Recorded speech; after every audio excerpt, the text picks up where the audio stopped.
तो चलिए प्यारे बच्चों, आज की इस वीडियो में देखेंगे कक्षा 6-7 विषय हिंदी कार्यपत्रक 66 दक्षता गद्यांश पद्यांश को पढ़कर समझ के साथ उत्तर दे पाना। नीचे लिखी कविता को पढ़िए और प्रश्नों के उत्तर दीजिए। तो ये आपका कविता दिया हुआ है, इसको पढ़ के जो है आपको उत्तर लिखना है। तो पहले में दिया है, दी गई कविता को कहानी के रूप में लिखिए। तो आपको लिखना है, एक बार शेर और हाथी रास्ते में मिले। हाथी ने शेर से कहा कि शेर सिंह, तुम ढीले ढीले और पीले पीले क्यों लग रहे हो। इस पर शेर ने हाथी से कहा कि तुम भी बहुत कमज़ोर से लग रहे हो, तुम्हारी खाल ढीली ढीली हो गई है। हाथी बोला, हाँ भाई, अब लोगों ने सारे जंगल काट दिए हैं, इसीलिए भरपेट भोजन नहीं मिलता, वर्षा भी नहीं होती। शेर बोला, भाई तुझे भी कुछ खाने को नहीं मिलता, इसीलिए मेरी ताकत भी खो गई है। तो इस तरह से आपको लिख लेना है। इसके बाद दूसरे में आता है, इसके बाद आपको लिखना है का नंबर में, हाथी ने शेर से क्या पूछा। तो आपको लिखना है, हाथी ने शेर से पूछा कि तुम ढीले ढीले और पीले पीले क्यों नज़र आ रहे हो। खा नंबर में है, शेर और हाथी का शरीर कमज़ोर क्यों हो गया था। तो आपको लिखना है, जंगल कट जाने के कारण उनको भरपेट भोजन नहीं मिल पा रहा था, वह बारिश नहीं होने से पानी भी अपर्याप्त मिल रहा था, आवास की कमी हो गई थी। इसके बाद नेक्स्ट है, जंगल काटने से जानवरों का क्या नुकसान हो रहा है। तो आपको लिखना है, जंगल काटने से जानवरों के आवास कम हो गए हैं, भरपेट भोजन नहीं मिल पाता, वे स्वच्छ आनंद नहीं उड़ पाते हैं। तो यहाँ पे आपका कार्यपत्रक 66 कंप्लीट होता है। इसके बाद आता है आपका कार्यपत्रक 67 दक्षता गद्यांश पद्यांश को पढ़कर समझ के साथ उत्तर दे पाना। नीचे दिए गए गद्यांश को पढ़कर पूछे गए प्रश्नों के उत्तर लिखिए। तो ये आपका गद्यांश दिया हुआ है, इसको पढ़कर जो है आपको उत्तर देना है। पहले में है, क्या आपने कहीं कंप्यूटर देखा है, अपने अनुभव को लिखिए। हाँ, हमने ई मित्र पर कंप्यूटर देखा है। हमने अपने छात्रवृत्ति फॉर्म भरने, परीक्षा फॉर्म भरने या आधार कार्ड बनवाने के लिए जाते हैं, तब कंप्यूटर द्वारा कार्य किया जाता है। इसके बाद नेक्स्ट आता है आपका, पढ़ाई और उपयोगी जानकारी हासिल करने के लिए इंटरनेट किस तरह से उपयोगी है, लिखिए। तो आपको लिखना है, किसी प्रश्न का हल समझने के लिए पाठ्य पुस्तक सामग्री देखने व पढ़ने के लिए मिल जाती है।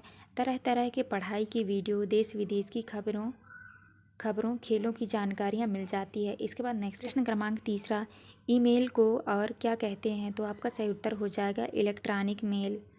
चौथे में, यदि आपको अपना ईमेल पता तैयार करना है तो अपने पते के लिए क्या नाम चुनोगे। जैसे लिखा है rohan@gmail.com। तो यहाँ पे आपका कार्यपत्रक 67 कंप्लीट होता है। इसके बाद आता है कार्यपत्रक 68 में है, दक्षता गद्यांश पद्यांश को पढ़कर समझ के साथ उत्तर दे पाना। गद्यांश को पढ़कर नीचे दिए गए प्रश्नों के उत्तर दीजिए। तो ये आपका गद्यांश दिया हुआ है, इसको पढ़ के जो है आपको उत्तर देना है। पहले में लिखा है, नीचे दी गई जानकारी में से सही जानकारी चुनकर लिखिए। पहले में है, सीवी रमन कौन थे। तो आपका सही उत्तर हो जाएगा वैज्ञानिक। दूसरे में है, प्रधानाचार्य के रूप में किस कॉलेज में कार्यरत हुए।